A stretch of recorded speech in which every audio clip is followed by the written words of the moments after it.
Olá, gente, a paz do Senhor. Sou Miriam Schumacher, professora de escola dominical da turma de pré-juvenil da Igreja Metodista do Retiro Poético, Cordeiro, Estado do Rio de Janeiro.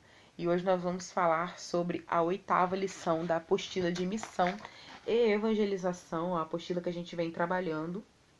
Estamos na última lição, a lição 8, que nós vamos falar hoje sobre missões urbanas, o preparo, para isso, qual é a preparação que a gente deve ter e o que nós devemos fazer, como nós devemos entender o lugar onde nós vamos evangelizar, tá bom? Nós vamos falar um pouquinho sobre isso. Eu não fiz um resumo porque muita coisa que está aqui nessa lição é importante para a gente saber, é importante para a gente poder entender. Por isso eu só marquei aqui mesmo com marca-texto as partes mais assim importantes para a gente poder falar sobre, que é muitíssimo importante para a gente que evangeliza, ainda mais a gente, de retiro poético, que tem um trabalho de evangelização. No momento, esse trabalho, assim, pessoalmente está parado por conta, do coronavírus, mas em breve voltaremos e precisamos nos preparar, Então, vamos aqui entender um pouquinho sobre essa missão urbana, tá bom? Vamos lá para a introdução. Jesus Cristo mandou pregar o evangelho a toda criatura, em todo o mundo. Nenhum lugar pode ficar excluído e nenhuma pessoa deve ser considerada não evangelizável. Não existe isso, e a gente já conversou isso em outras lições. Não existe um grupo específico de pessoas que vai evangelizar e não existe um grupo específico de pessoas que precisam receber essa evangelização. Todos nós, se cremos em Jesus, somos evangelistas, e todo aquele que é criatura, que foi criado por Deus, sim, é evangelizável e precisa, e é a vontade do Senhor que a gente evangelize essas pessoas e leve para elas boas novas do Evangelho. Então, nós precisamos evangelizar todas as pessoas e trazer a consciência no coração delas de que elas são filhas de Deus. Então, olha só, no Brasil, assim como em outros países, 80% das pessoas hoje vivem em cidade grande, mas há muito tempo atrás, vamos dizer assim, há 2 décadas, há uns 20 anos, 30 anos, a maioria dessas pessoas viviam-se em cidades rurais, em lugares rurais. Hoje em dia ainda tem muitas pessoas que moram na roça.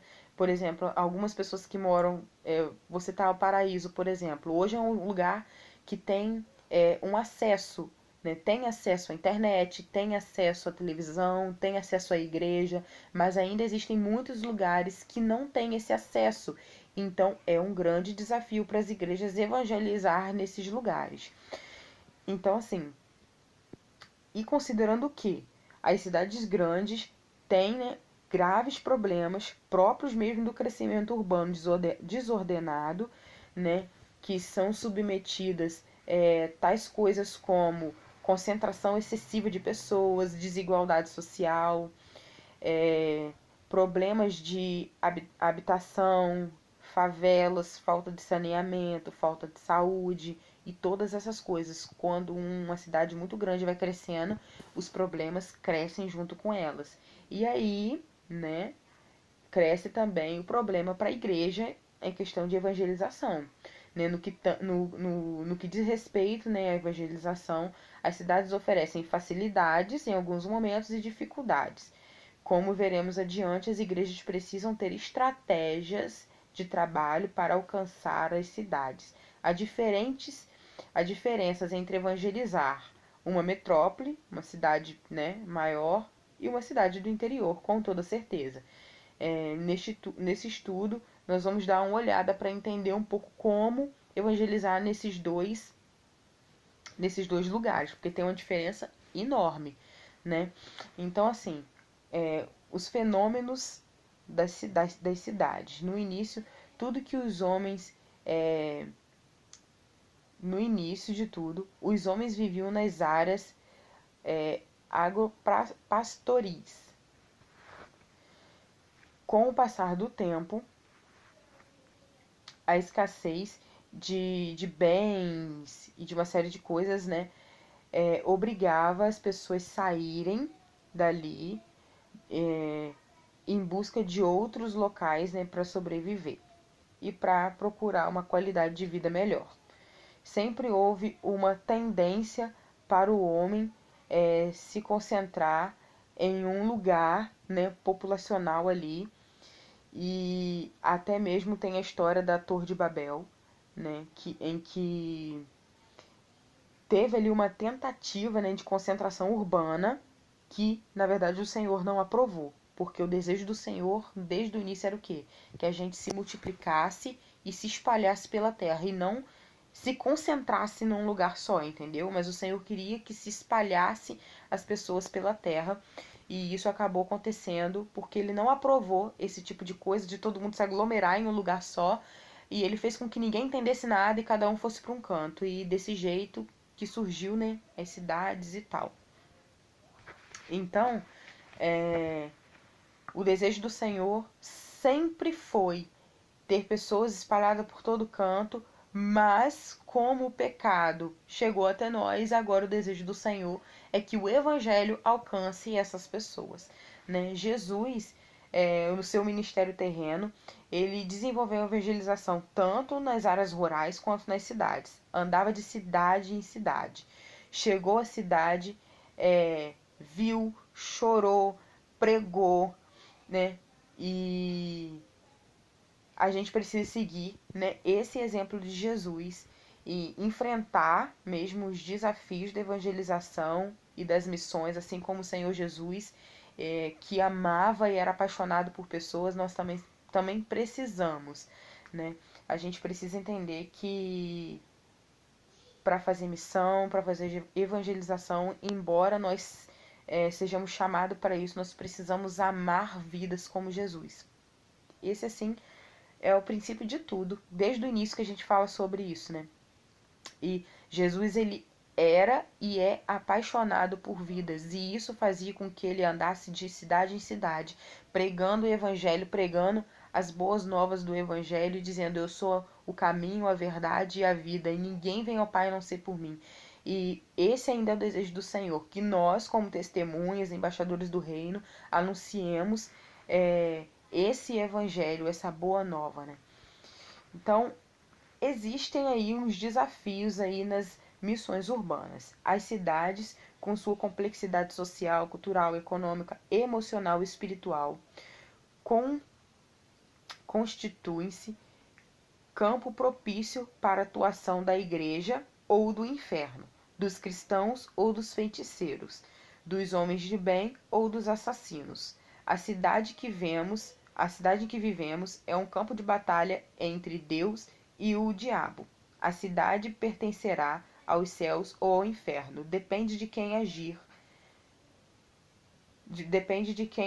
com mais eficiência e eficácia, com as forças dos céus ou do inimigo. Aí, segundo um cara que eu nem sei o nome, ó, não sei nem pronunciar isso aqui, Lintikun, sei lá que nome é esse. Os sistemas sociais, econômicos, políticos, educacionais e outros na cidade, estilo sob influência. Gente, acho que tem alguma palavra errada aqui que nem eu consegui entender o que. Mas ele quer dizer o quê? Que esses sistemas econômicos, políticos e educacionais, infelizmente, são influenciados por demônios e potestades das trevas. Vou citar um exemplo aqui de política. Já não é de hoje que nós sabemos que existe corrupção, roubo, e quando tem corrupção, muitas pessoas morrem porque é o dinheiro público que é roubado e uma série de coisas. Só que o que age através desses políticos corruptos são demônios. O que age através dessas pessoas que querem lançar ideologia de gênero e uma série de coisas que... tantas outras coisas sobre sexualidade e religião e um monte de coisas tentando influenciar a população, isso tudo são demônios por trás. Sabe aquela palavra que diz que a nossa luta não é contra a carne nem o sangue, mas contra principados e potestades? É exatamente isso. A nossa luta não é contra um prefeito, não é contra o presidente, não é contra o governador, mas é o que age por trás dessa pessoa. Então são pessoas que são como marionetes, são ali, ó, controladas pelo diabo. E infelizmente, quando a gente permite, né, vamos dizer assim, não é como a gente permite, né, que a gente não permite nada, mas é tipo assim, ao mesmo tempo, entende? A gente acaba permitindo. Quando a igreja não age, a gente permite que esses demônios ajam. Porque se a igreja não reage, Satanás vai agir. Então, assim, eu sempre falo, desde o ministério infantil, que se a gente não investir na vida... Satanás, ele assim, ele investe pesado na vida das crianças. Tudo quanto é tipo de nojeira e porcaria, vocês sabem que existe na internet. Vocês, com certeza, já viram muitas coisas. Então, Satanás, ele investe. Se a igreja não investir no ministério infantil, Satanás vai investir muito mais pesado e vai acabar ganhando essas crianças. Então, essa é uma verdade. A Bíblia diz que a gente tem que ensinar a criança o caminho que se deve andar, mas se a gente não investir, Satanás investe e ele vai acabar ganhando uma hora ou outra. Então, nós precisamos entender que se a igreja não agir, Satanás, meu filho, tá agindo e ele tá querendo que todo mundo vá pro inferno com ele. Então, se a gente não colocar aquilo que Deus tem dado a nós como igreja, não fazer, não buscar fluir no chamado, naquilo que o Senhor já colocou em nós, se a gente não aprender, entregar isso tudo na mão do Senhor e deixar Ele fazer fluir para que a gente possa ganhar vidas com excelência para ele, Satanás vai adorar a ideia de que a gente não tá fazendo nada. Né? Vocês entenderam. Então, olha só. A gente sabe que o que age através dessas pessoas é Satanás, são os demônios. Né? E a gente só vence isso como? Muita oração, muito jejum e muita ação. Não adianta a gente só orar. Ação para que as estruturas e as cidades sejam tomadas do inimigo. E o desafio é grande, mas é maior aquele que está com nós, que ele está com a gente, né? Do que aquele que está no mundo, que é o próprio Satanás, que é pequeno. Mas se a gente não entende o poder que há em nós, porque o Espírito de Deus está em nós, Cristo em nós, a esperança da glória, se a gente não entende isso e toma posse disso aí, Satanás, sabe, pensa que ele é a cocada preta ali, o último biscoito do pacote e acha que ele pode fazer o que ele quer. Então a gente precisa tomar posse daquilo que já é nosso, entendeu? Só pra vocês entenderem. Então vamos lá. Existem alguns pontos que são desfavoráveis, né, para a missão urbana. Que infelizmente a população, né, concentrada verticalmente em edifícios fechados. Hoje em dia a gente vê muitos prédios, muitíssimos condomínios, e é difícil a penetração de pessoas nesses lugares para evangelizar, a não ser que as pessoas já morem nesses lugares, então é muito mais fácil a evangelização nesses lugares. Mas antigamente todo mundo morava em casa, todo mundo ficava na beira da rua, todo mundo conversava. Tinha-se essa liberdade há muitos anos atrás, que hoje em dia não tem. As pessoas, né, moram em prédios, apartamentos, e isso dificulta a evangelização. Então, é um dos pontos que a gente precisa de estratégia para lidar com isso. O segundo é o excesso de entretenimento. As pessoas já moram em lugares difíceis de acesso de evangelização e as pessoas têm a internet, televisão, né, séries e uma série de coisas onde as pessoas o quê? Só trabalham durante o dia e de noite, se enfiam dentro de casa e vão fazer suas coisas, vão estar, né, conectados na internet, ou vendo uma série, ou vendo uma coisa. E como eu acabei de falar, antigamente, e nem tem tanto tempo assim, na época que eu era criança, vamos dizer assim, uns 15 anos atrás, a gente ficava na rua, era beira de rua. Vocês ainda não pegaram essa época e talvez nem vão pegar mais, porque os tempos já mudaram bastante, mas na época dos pais de vocês e na minha infância ainda, a gente brincava na rua, os pais ficavam sentados nas escadas, em frente às casas, as crianças ficavam na rua, então a gente ficava até tarde na rua e as mães conversando na rua. Não tinha essa coisa de você ficar trancado dentro de casa vendo televisão ou na internet, né?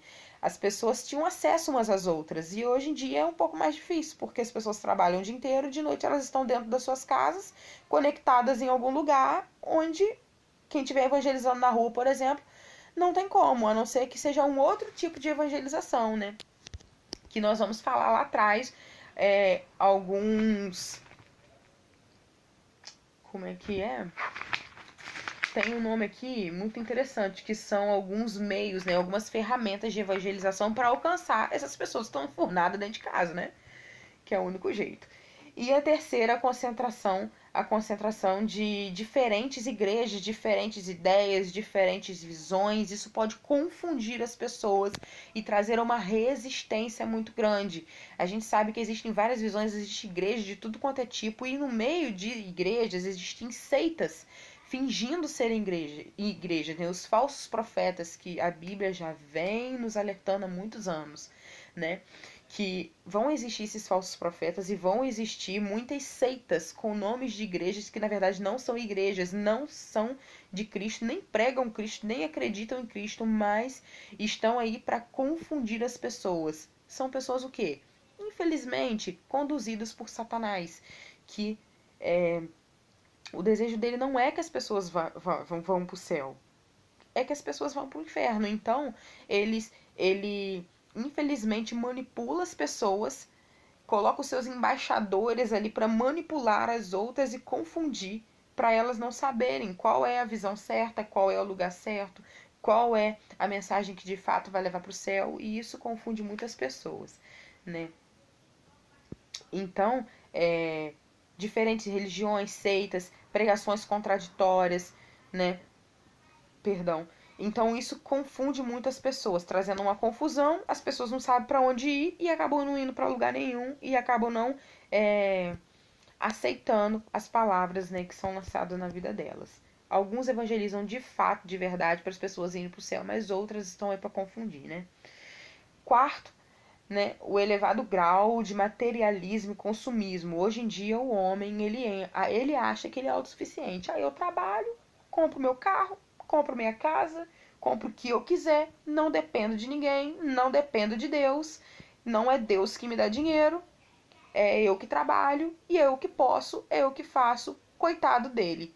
Porque benditos somos nós que dependemos do Senhor, porque o Senhor diz lá em Mateus 6 que se a gente buscar primeiro o reino de Deus e a sua justiça, tudo nos será acrescentado. Então, tudo que a gente precisa vai ser acrescentado na nossa vida, a gente não precisa se preocupar. Então, infelizmente, hoje em dia, o homem ele aprende a ser autossuficiente, ele não depende de Deus para nada. Então, ele é um pobre coitado, porque ele pensa que não depende, que não precisa do Senhor, mas ele precisa, uma hora ele vai precisar. Então, infelizmente, as pessoas estão crescendo e muitos adolescentes estão saindo da adolescência e entrando na juventude com esse pensamento: eu vou estudar, vou fazer minha faculdade, vou trabalhar, eu vou casar, vou fazer isso, vou fazer aquilo, porque eu posso, porque eu sei, porque isso, porque aquilo. Mas não, é o Senhor, meu filho, é o Senhor. Tu sozinho não consegue nada. Sozinho, tu casa e se divorcia. Sem Jesus, meu filho, nada vai pra frente. Você faz uma faculdade e fica batendo cabeça igual um monte de advogado que fizeram a faculdade de direito e estão aí sem advogar. Sabe por quê? Porque quem dá o emprego é o Senhor. É tudo o Senhor. Então não adianta. Então, quinto, os movimentos, uma fisiologia muito louca que tá existindo aí. Nova era, umas coisas muito loucas que tá surgindo aí de universo. Não tem Deus mais. É tudo universo. Que não sei o que, não sei o que. Tem muita gente doidona nisso aí, tá? Se vocês não viram, infelizmente vocês vão ver ainda. Então, eles acham assim, eles fogem totalmente da responsabilidade de tudo e apontam tudo pro universo, é o universo, vamos nos conectar com o universo e fica com essa coisa louca que ninguém entende nada e infelizmente vão se afastando de Deus e não acreditam mais no Senhor. Acreditam que tudo é a mãe natureza, tudo é o universo, tudo essa loucura toda aí e isso não existe, gente. Infelizmente, jovens estão com essa ideia e infelizmente não tem aprendido a ter responsabilidades, não tem entendido aquilo que é Deus que faz, aquilo que eu tenho que fazer e como enfrentar as dificuldades dessa forma. Não enfrenta, não cresce, não amadurece. Então, infelizmente, esses são os pontos desfavoráveis, né, para evangelização e missão, porque tudo isso que eu citei aqui agora são coisas que de fato estão acontecendo. e talvez até piore. E a gente, como igreja, precisa buscar ao Senhor e saber qual é a estratégia que o Senhor tem para nos dar. E acredito que cada estratégia para algum lugar vai ser diferente. A estratégia que o Senhor vai dar para Retiro Poético aqui em Cordeiro vai ser diferente que ele vai dar para a Igreja Metodista de Cantagalo, porque a população é diferente. A população de Cordeiro é diferente da população de Cantagalo. A cultura de Cordeiro é diferente da cultura de Cantagalo, embora seja perto. Tudo é diferente. Então a gente precisa entender que as direções serão diferentes. Não adianta a gente olhar uma coisa que Deus está fazendo lá numa outra igreja e achar que aquilo serve pra gente, que algumas vezes não vai servir. Porque Retiro Poético é diferente e Cordeiro é diferente. Então a gente precisa entender que para cada cidade o Senhor vai dar uma estratégia diferente. Amém? Preciso correr aqui. Então, olha só. Ué, gente. Que doideira, hein? Ah, tá. Então a gente precisa orar pra gente entender qual é a direção do Senhor.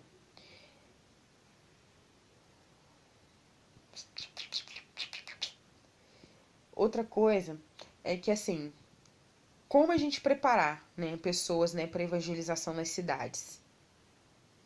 A gente precisa preparar pessoas com estudo da palavra, um preparo, né, na palavra. A gente precisa investir em cursos preparatórios, se preciso, né? A gente também precisa ativar, incentivar as pessoas a serem ativadas nos seus chamados, que eu acredito que isso é fundamental. Se cada um souber aquilo que foi chamado para fazer, as coisas vão fluir muito naturalmente. E outra coisa que, um exemplo que eu vou dar para vocês disso, é que eu ouvi uma história uma vez de um pastor que foi viajar e na mesma classe que ele estavam várias pessoas importantes de várias religiões e várias coisas. E do lado dele, enquanto ele orava, tinha um cara que estava orando e jejuando a viagem inteira. E ele falou que estava jejuando. E quando o pastor perguntou por quê, ele falou assim: eu sou satanista e eu estou jejuando porque o desejo de Satanás é que todos os líderes religiosos caiam, que eles caiam em pecado, que eles caiam em tudo que é de ruim, para que a igreja caia, porque quando o líder cai, a igreja cai. E ele, como pastor, ele ficou assim: caraca, esse cara tá jejuando pra mim cair. Então, olha só, Satanás, ele investe, os seus seguidores também. Eles jejuam, eles oram a Satanás, eles buscam e aprendem sobre nós, aprendem sobre o cristianismo, sobre os cristãos, para nos atacar e agir contra nós. Então, se nós não estivermos preparados, infelizmente, Satanás vai pegar aquilo que é nosso. Então, se a gente não investir em preparação, se vocês não buscarem ao Senhor para entender qual é o chamado de vocês e para que o Senhor chamou vocês e não se prepararem nisso, não buscarem coisas que vão fazer vocês crescerem, fluir naquilo que o Senhor chamou vocês, infelizmente, Satanás vai fazer aquilo que nós deveríamos fazer. E vai querer ganhar as pessoas que nós deveríamos ganhar para o reino de Deus. Infelizmente, ele vai ganhar para que essas pessoas vá para o inferno junto com eles. Junto com eles, seus demônios. Então, nós precisamos nos preparar, tá bom? Então, assim, nós precisamos nos preparar e nós precisamos ter um planejamento para evangelizar. Entender o lugar, as áreas que nós vamos, né? Arquitetar os bairros, os lugares, o tipo de pessoa que mora naquele bairro, qual é a cultura daquele lugar. Como eu já falei na semana passada sobre alguns lugares que a gente evangelizou aqui em Cordeiro, né? Manancial, né? Retiro, os lugares, as pessoas que moram naquele lugar, como essas pessoas são, se tem criança, se não tem, se tem idoso, se não tem, se tem pessoas especiais, como evangelizar essas pessoas. Tudo isso precisa ser visto no planejamento, pra gente não chegar lá e evangelizar, chegar lá com louvor e a pessoa surda. Entendeu? Chegar lá só com louvor, com batuque, não sei o que, e a pessoa é surda, a pessoa é muda, aí a gente vai com teatro, a pessoa não enxerga. Que evangelização a gente está fazendo? Então, não estamos evangelizando ninguém. A gente pensa que tá e não está. Porque a gente, às vezes, vai com uma deficiência de preparo, né? Infelizmente. Então a gente precisa se preparar e entender para que pessoa nós estamos, para que tipo de pessoas nós estamos evangelizando. E a gente precisa de algumas estratégias e alguns meios, como eu já disse, programações de rádio, televisão, mídia social, adesivo em veículos, revistas, jornais, apresentações, corais, bandas, conjuntos na praça, né, na escola, teatro, distribuição de Bíblia, leitura, folheto, exposição de Bíblia, exposição de histórias, talvez até mesmo para chamar as crianças, fazer uma exposição de histórias infantis e ter alguém lá contando, ter alguém ilustrando, né, artigos, telefones e várias outras maneiras que a gente pode usar para evangelizar. E a gente pode usar isso para ser uma evangelização muito eficaz e muito excelente. E nós precisamos nos preparar. Eu, Miriam, o meu sonho é fazer Libras. Sempre tive esse sonho de fazer Libras e vou fazer. Eu só não comecei esse ano por conta do coronavírus. Eu ia começar no mês de março e não pude começar. Mas o meu desejo é fazer Libras há muito tempo. E uma vez que a gente foi no manancial, tinha uma menina que era muda. Ela era muda e surda. E me tocou muito, porque eu sempre quis fazer Libras. E eu fiquei pensando ali, se eu já soubesse fazer, eu poderia ter me comunicado com ela e, sabe, naquele momento ali, poder falar algo para ela. E não pude porque eu não sabia. Então, assim, nós precisamos nos preparar.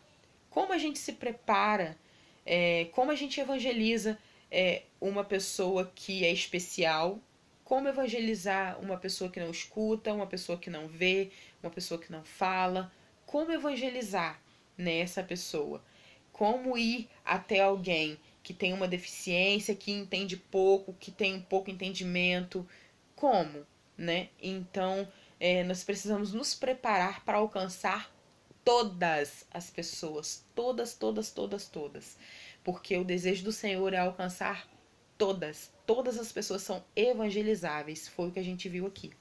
Então, assim, espero que vocês tenham entendido. Acabou a nossa aula por aqui. Vou fazer uma oração. E foi muito rica essa aula, eu gostei muito dessa. Em especial, não sei porquê, mas eu amei muito. E esqueci de falar sobre uma coisa aqui muito importante.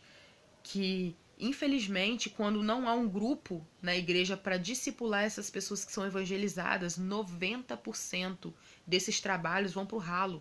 Porque se não tiver grupos de pessoas, grupo de jovens, grupos de pré-juvenis, grupos de adultos, grupos de idosos, se não tiver grupos de crianças, de pessoas que discipulem, que cuidem dessas pessoas quando chegarem na igreja, todo o trabalho vai acabar. Infelizmente, porque as pessoas chegam evangelizadas na rua, chegam para a igreja e não tem ninguém que cuide. Então, é necessário que haja um grupo de discipulado na igreja, um discipulado ativo, um discipulado de Jesus para cuidar dessas pessoas, tá bom? Então, vamos orar.